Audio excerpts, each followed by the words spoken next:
ये आपका second part है। इससे पहले हमने पहले पार्ट को कवर किया था। अगर आपने पहले पार्ट को नहीं देखा तो पहले पार्ट को जाकर देखेंगे। क्लास 6 का चैप्टर नंबर 4 खनिज एवं धातु।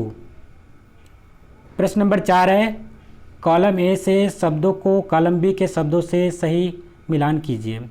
यहाँ पे दो कॉलम आपको दिए गए हैं, कॉलम ए है, एक तरफ कॉलम बी है, तो सही शब्दों का आपको मिलान करना है। तो इसके बारे में हम समझ लेते हैं। बॉक्साइड यहाँ पे दिया है, गैलेना दिया है, हेमेटाइट दिया है, पायरोलुसाइड दिया है। तो पायरोलुसाइड ये सब क्या है आपके, इधर शब्द हैं एल्युमिनियम, लेड, आपका आयरन और मैग्नीज। तो कहीं ना कहीं इसके अयस्क के बारे में बात कर रहा है यहाँ पे। यानी आपके एक तरफ दिए हैं अयस्क और एक तरफ दिए हैं धातु। यानी इधर हम लिखेंगे धातु और इधर आपका क्या है अयस्क।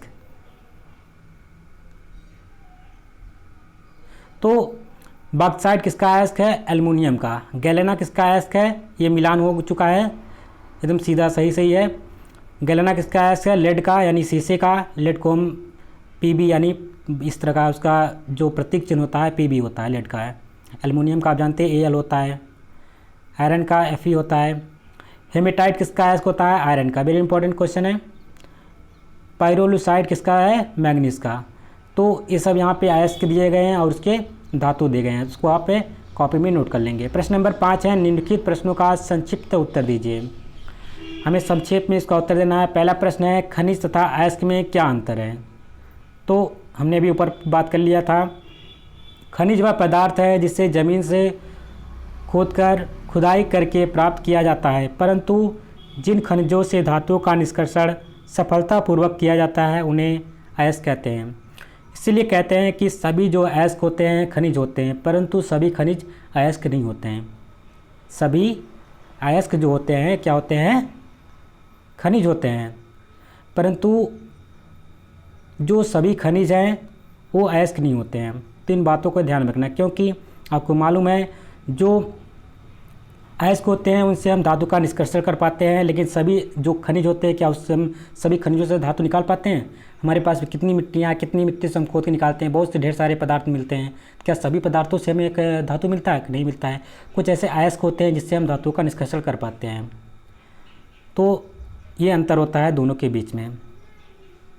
प्रश्न नंबर खा है, धातु कर्म से क्या समझते हैं। वेरी इंपॉर्टेंट क्वेश्चन है।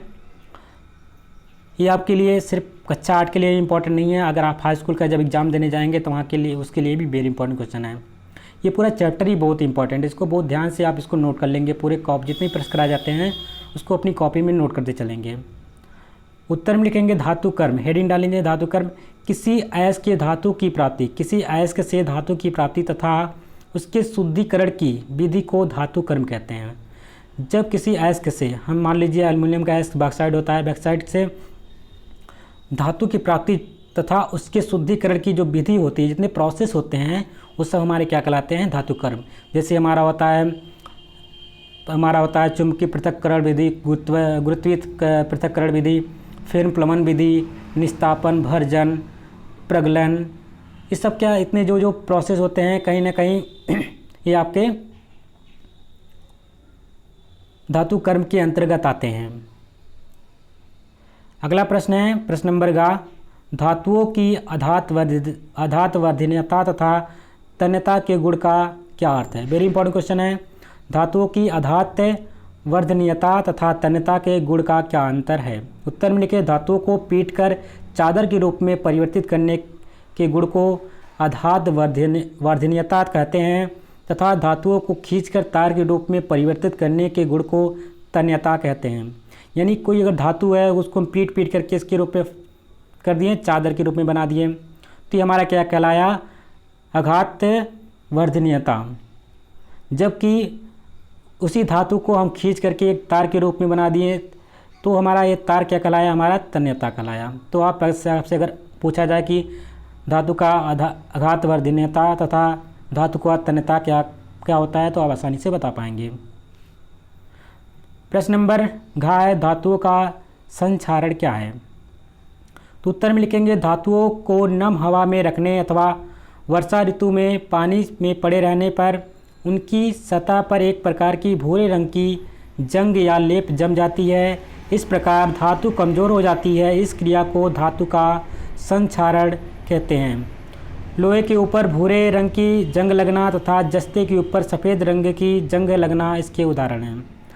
तो अगर हम किसी धातु को पानी या उसके नमी अवस्था में छोड़ देते हैं तो कहीं ना कहीं धीरे धीरे उसके ऊपर एक भूरे रंग की क्या होती है, एक लेप चढ़ जाती है, जिसको हम बोलते हैं कोरोजन यानी कि जंग।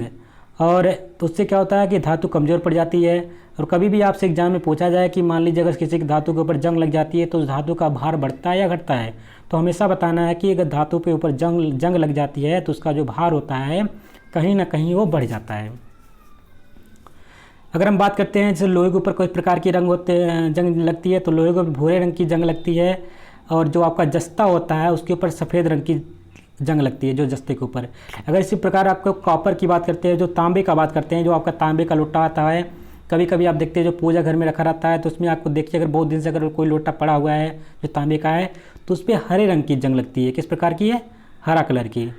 तो अगर आपसे पूछा जाता है कौन कौन से धातु के ऊपर किस तरह कलर की जंग लगती है तो आसानी से आप उसके बारे में बता पाएंगे। प्रश्न नंबर 18, मुक्त अवस्था में पाए जाने वाले किन्हीं दो धातुओं के नाम लिखिए। तो मुक्त अवस्था में कौन कौन सी धातुएं पाई जाती हैं? जो आपका सोना होता है, चांदी, ये कहीं ना कहीं आपको मुक्त अवस्था में पाई जाती है। इनके दोनों के नाम याद कर लीजिए। प्रश्न नंबर 4 है, मिश्र धातु क्या होती है? तो मिश्र धातु किसे कहते हैं, आइए देखते हैं। दो या दो से अधिक धातुओं के समांगी मिश्रण को मिश्र धातु कहते हैं। ये धातुओं को उनकी पिघली हुई अवस्था में मिलाने पर बनती है, यानी कि समांगी मिश्रण। समांगी मिश्रण किसे कहते हैं? जिसको मतलब कि होमोजीनियस हमने पढ़ा था क्लास 6 में कि होमोजीनियस क्या होता है, समांगी मिश्रण क्या होता है। जब किसी दो विलेय को आपस में मिलाते हैं, इस प्रकार मिलाएं कि उसमें पता न चले कि कौन सा, उसमें दिखाई ना दे कि मतलब कि कौन सी धातु मिलाई गई है। जैसे हम पानी और दूध का मिश्रण देखते हैं, चीनी और पानी का मिश्रण देखते हैं, तो इसमें अगर हम देखते हैं तो इसमें चीनी अगर घुल जाता है तो पता नहीं चलता है कि पानी में चीनी घुल गया है, तो हम उसको बोलते हैं समांगी मिश्रण। विषमांगी मिश्रण क्या होता है कि इसको में हेट्रोजीनियस बोलते हैं। विषमांगी मिश्रण में क्या होता है कि जो विलेय मिलाते हैं सॉल्यूशन में कहीं ना कहीं वो क्या होता है कि दोनों अलग अलग दिखाई देते हैं। जैसे अगर हम पानी में बालू मिला देते हैं तो जो आपका बालू दिखाई देगा, पानी दिखाई देगा, तो उसको हम बोलते हैं विषमांगी मिश्रण। तो ऐसे जो धातु हों जिसको हम उनकी पिघली अवस्था में मिला दें जो कि समांगी मिश्रण हो, उससे हम क्या कर सकते हैं, दो या दो से अधिक धातुओं को समांगी मिश्रण को मिश्र धातु कहते हैं। लेकिन इनको मिलाने का तरीका क्या होना चाहिए कि दोनों धातु जो हैं पिघली अवस्था में होने चाहिए। जैसे आप देखते हैं सोना जब मिलाते हैं तो कुछ ना उसमें सुनते हैं गिलेट का भी इस्तेमाल किया जाता है, तो उसकी पिघली अवस्था में उसको थोड़ा सा गिलेट मिलाया जाता है। आपका प्योर सोना, आपको जो आपका जितने भी आभूषण बनते हैं वो पूरे 24 कैरेट का आपका सोना होता है। शुद्ध जो सोना होता है 24 कैरेट का होता है, लेकिन 24 कैरेट का अगर हम बनाएंगे तो बहुत ही वो नरम होता है, टूट सकता है। इसमें थोड़ा सा मिला करके हम 22 कैरेट का अक्सर 22 कैरेट, 18 कैरेट, 20 कैरेट, ये सब इस प्रकार के सोना बनाया जाता है। तो उसमें कुछ है ना कुछ अशुद्धियाँ मिलाई जाती हैं जिससे ये मजबूत बना रहता है, लेकिन कब मिलाते हैं? जब वो पिघली अवस्था में रहते हैं तब। प्रश्न नंबर अगला है 6, खनिज तथा अयस्क में अंतर लिखिए। तो अभी इसके बारे में आपने देख लिया, फिर से एक बार देख लेते हैं इसके बारे में। खनिज क्या होते हैं? जो पदार्थ पृथ्वी के धरातल से खोदकर निकाले जाते हैं उन्हें खनिज कहते हैं। जैसे कि उदाहरण के तौर पे देखें तो लोहा होता है, आपका अभ्रक है, कोयला है, ये सब हमारे खनिज हैं। अगर हम अयस्क की बात करते हैं, ऐसे खनिज जिनसे धातुओं का निष्कर्षण अधिक मात्रा में सरलता से एवं कम लागत से में होता है, उसे हम क्या बोलते हैं? अयस्क। यहाँ पे सही लिख लीजिएगा।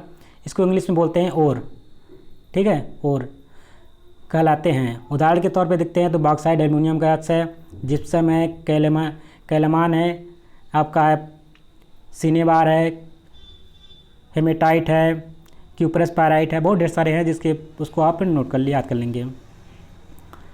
अक्सर एग्जाम में पूछा भी जाता है, हाई स्कूल में तो हमेशा पूछा जाता है कि किन्हीं एल्युमिनियम के 2 अयस्कों के नाम लिखिए या कॉपर के 2 अयस्कों के नाम लिखिए, और फार्मूले के साथ, सूत्र के साथ लिखना है पूरा।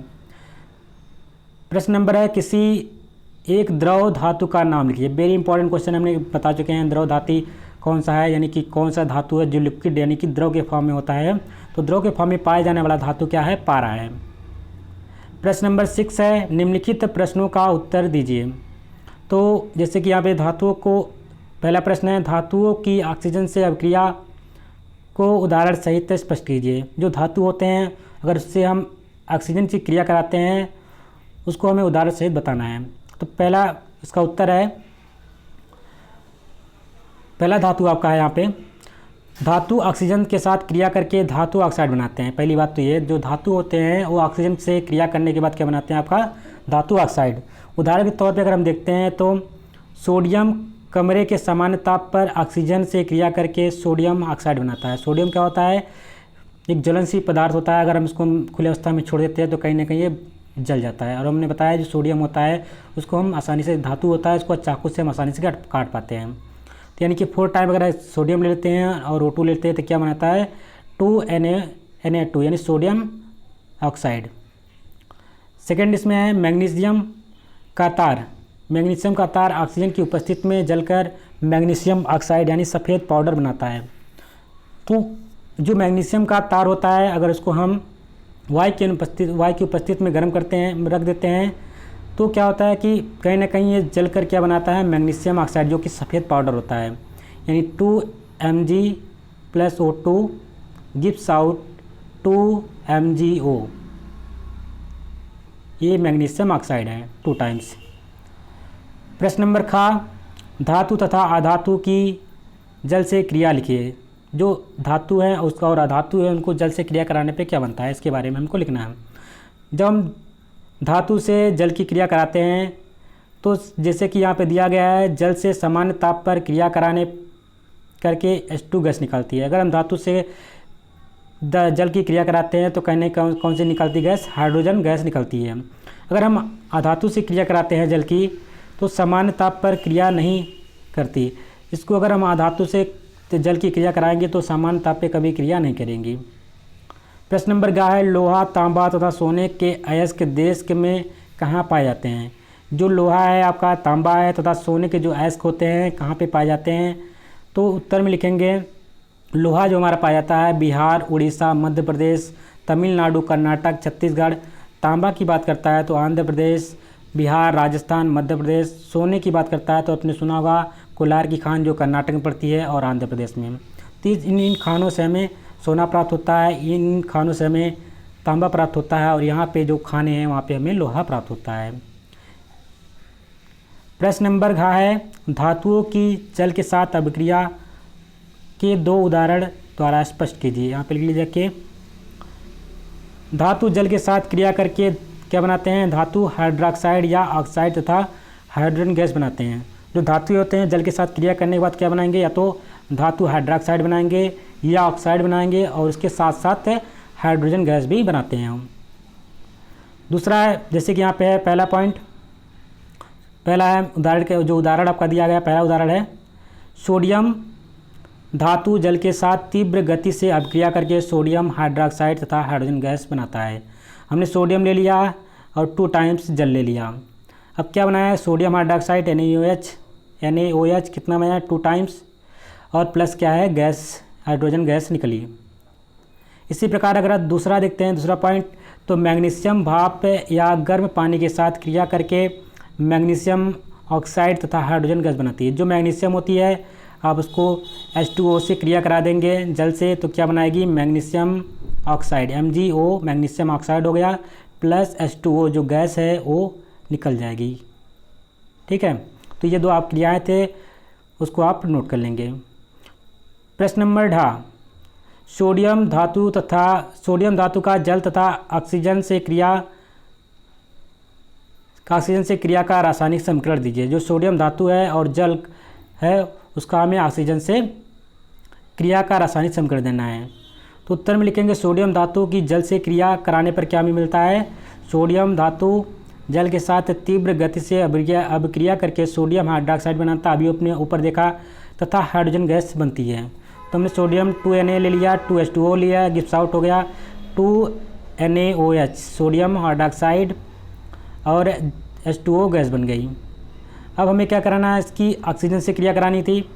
तो हमने क्या किया, सोडियम धातु की ऑक्सीजन के साथ क्रिया कराए तो सोडियम कमरे के सामान्य ताप पर ऑक्सीजन से क्रिया करके सोडियम ऑक्साइड बनाता है। अगर हम सोडियम को ऑक्सीजन से जो सामान्य ताप टेम्परेचर होता है 25 डिग्री सेंटीग्रेड जो आपका रूम टेम्परेचर होता है उस टेम्परेचर पे इसको क्रिया कराते हैं तो कहीं ना कहीं ये क्या बनाता है, सोडियम ऑक्साइड 2NaO, यानी कि आपका सोडियम ऑक्साइड बनाया। प्रश्न नंबर 4 है यहाँ पे धातु तथा अधातुओं में अंतर स्पष्ट करना है। तो वेरी इंपॉर्टेंट पॉइंट है, आपका टॉपिक है, इसके बारे में देखते हैं धातु क्या होते हैं और अधातु, उन दोनों में क्या अंतर है। तो यहाँ पे आपको कॉलम बना लेने हैं, कुछ में क्रम संख्या लिखनी है, एक में आपके गुण लिखने हैं, एक में धातु लिखना है, इसमें अधातु। तो सबसे पहले हम उसके भौतिक गुण की अवस्था के बारे में देंगे। जो धातु होते हैं जो भौतिक अवस्था में किस प्रकार से किस रूप में दिखते हैं। जो धातु हमारा होता है कहीं ना कहीं ठोस के रूप में होता है, कठोर होता है, चमकदार होता है। इसके भौतिक अवस्था के आधार पर हम देख सकते हैं, जैसे कि हम देखते हैं सोना की बात करता है तो उसको आप छुएंगे तो क्या होगा, ठोस रहेगा, कठोर रहता है, उस पर कठोर क्या होता है, उस पर कठोरता का मतलब होता है, उस पर जब स्क्रैच करते हैं स्क्रैच नहीं हो पड़ता है। और क्या होता है, चमकदार है, ये चमकती रहती है, दिखता आप तो देखते हैं सोना जो होता है चमकता रहता है लाइट पड़ने पर। अगर हम अधातु की बात करते हैं तो अधातु जो होता है द्रव हो सकता है या गैस हो सकता है या ठोस भी हो सकता है। जैसे कि कार्बन, सल्फर, आयोडीन, फास्फोरस, ये कहीं ना कहीं ये सब आपके अधातु हैं। सल्फर जो है आयोडीन है, आयोडीन का हम सुनते आई जो होता है, और फास्फोरस ये गैस में भी हो सकती हैं, द्रव में भी हो सकती हैं और आपकी ठोस में भी हो सकती हैं। दूसरा पॉइंट है यहाँ पे, दूसरा आपका दिया गया है गुण, उनका जो घनत्व या गलनांक, कितने टेम्परेचर पे गल जाती हैं, उनका घनत्व कितना होता है उसके बारे में। तो जो हमारे धातुएं होते हैं अधिक उनको चाहिए होता है गलने के लिए टेम्परेचर। जब हम सोने को गलाते हैं तो उसका टेम्परेचर बहुत अधिक करते हैं, तब कहीं ना कहीं जाकर गलता है। सिर्फ हमको सोडियम को छोड़ देते हैं, सोडियम क्योंकि ऐसा धातु है जो कि थोड़ा सा भी अपने आप रूम टेम्परेचर भी पाया जाता है तो जल जाता है, तो इसको छोड़ देते हैं। ये क्या होती हैं, कम टेम्परेचर पे ही आप देखते होंगे कार्बन वार्बन जो होता है आसानी से, जो कोयला वाला होता है आसानी से कम टेम्परेचर पे ही जल जाती हैं जल्दी। अगर हम बात करते हैं उष्मा एवं विद्युत चालकता की बात, क्या उसमें धातुओं में उसमें उष्मा प्रवाहित होती है, क्या इसमें विद्युत चालकता होती है? तो हम कह सकते हैं जो सुचालक होती है, यानी इसमें उष्मा का प्रभाव होता है, विद्युत चालकता होती है। जब कापर का अगर तार लेते हैं तो उसमें विद्युत प्रवाहित होता है, वो गर्म भी होता है, उष्मा भी होती है। जबकि जो अधातुएं हमारी होती हैं उसमें तो टेम्परेचर, उसमें उष्मा का प्रवाह नहीं होता है, ना ही उसमें विद्युत का चालन होता है, यानी कि हम कह सकते हैं ये कुचालक हैं। अगला पॉइंट है अधात्वर्धनीयता या तन्यता। अधात्वर्धनीयता क्या होती है, उसको पीट करके किसी चादर के रूप में बना सकते हैं, जबकि तन्यता है जिसको तान करके कुछ हम तारों के रूप में बना सकते हैं। यानी जो ये गुण है ये धातु में पाया जाता है, धातु को हम पीट करके चादर के रूप में बना सकते हैं और उसको हम खींच करके तार के रूप में भी परिवर्तित कर सकते हैं। लेकिन जो हमारे अधातु होती हैं तो वो क्या होते हैं, भंगुर एवं तन्यता विहीन होते हैं। अगर उसको हम खींचेंगे, आप मान लीजिए कोयला है, कोयला को खींचिए तो टूट जाएगा, भंगुर होगा। भंगुर होते हैं, इसको अगर हम पीटेंगे तो भंगुर यानी कि वो बिखर जाएगा, टुकड़ों में टूट जाएगा, इसको बोलते हैं भंगुर एकदम हो जाना।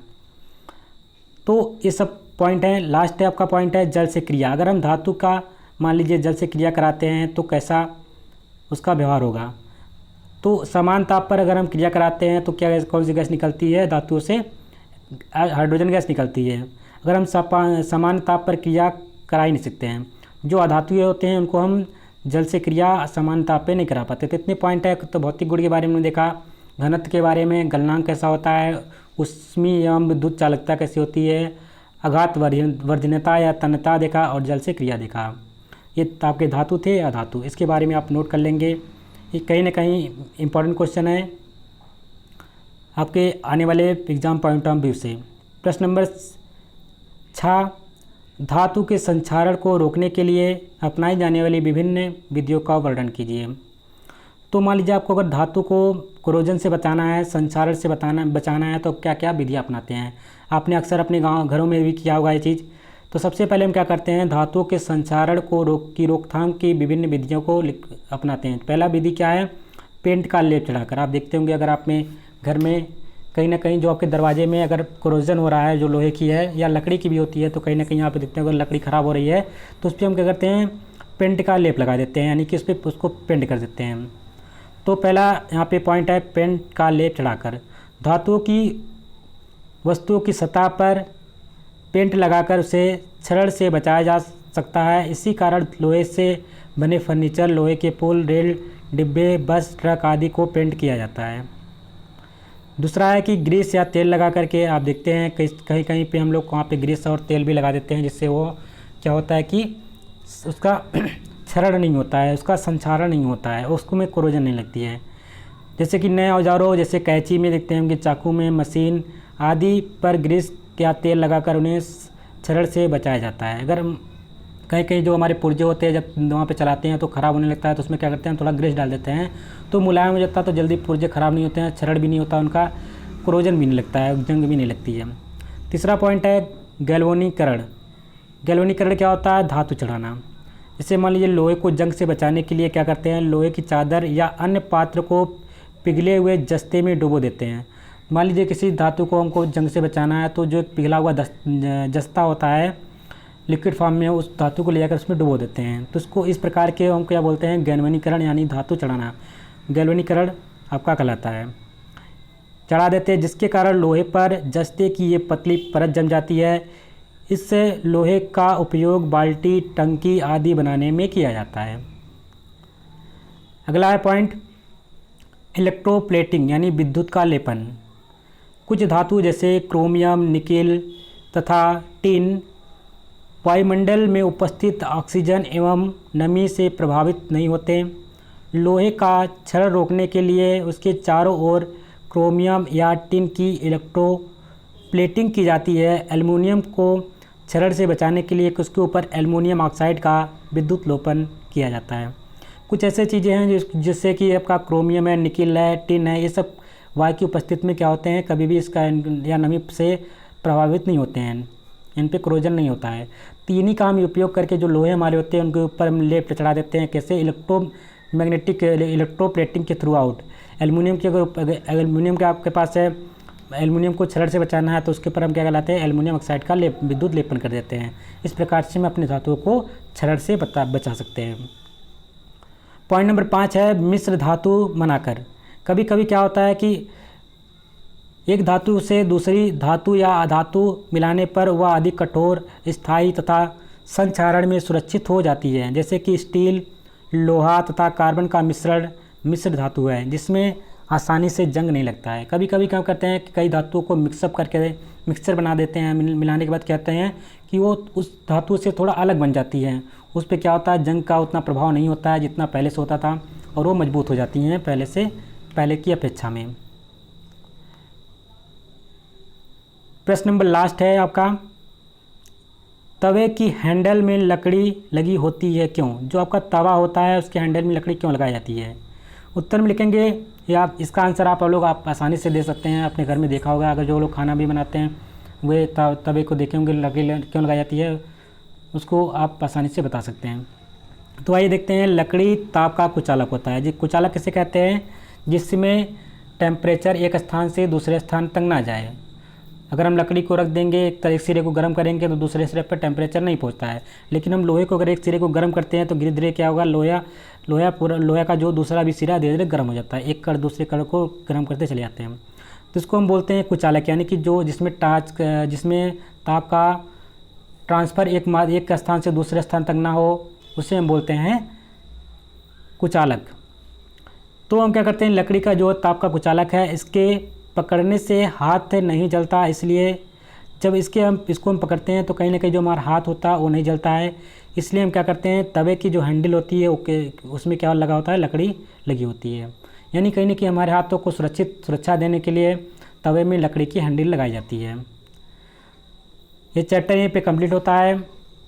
आशा करते हैं कि आप सभी लोग इसके जो भी महत्वपूर्ण प्रश्न यहाँ पे कराए गए हैं उसको नोट किए होंगे। जो लोग नहीं नोट किए हैं वो नोट कर लेंगे, और नोट करने से क्या फ़ायदा होगा कि आपको ही फ़ायदा होगा, और आप उसको जो आपका रिवीजन करते हैं वो आसानी से रिवीजन कर पाएंगे। ये चैप्टर बहुत ही इंपॉर्टेंट चैप्टर था। ये सिर्फ 8वीं क्लास के लिए इम्पॉर्टेंट नहीं है, ये आने वाले एग्ज़ाम के लिए भी बहुत ही इंपॉर्टेंट है। जैसे कि आपको हमने बता दिया, हाई स्कूल में यहाँ पे 4 या 5 नंबर का क्वेश्चन कन्फर्म रहता है, हमेशा पूछा जाता है। 1-2 नंबर में तो ये क्वेश्चन पूछे जाते हैं कि कुछ धातुओं के आपके अयस्क दे दिए जाते हैं, उनके नाम बताने होते हैं कि कौन कौन से अयस्क हैं, या मिलान के तौर पे भी आ जाता है, या आपके ऑप्शनल टाइप होते हैं कि मल्टीपल चॉइस क्वेश्चन होते हैं उसके तौर पे भी आ जाता है। तो अगर आप अभी से इसके बारे में पढ़े रहेंगे, अभी से आपकी नॉलेज रहेगी, तो आगे चलकर आपको दिक्कत नहीं होगी इसके बारे में। अगर थोड़ा बहुत अभी नाम इसके जान जाएंगे तो आगे आसानी होगी और आसानी तरीके से आप अच्छे नंबर गेन कर सकते हैं। Thank you. जय हिंद, जय भारत।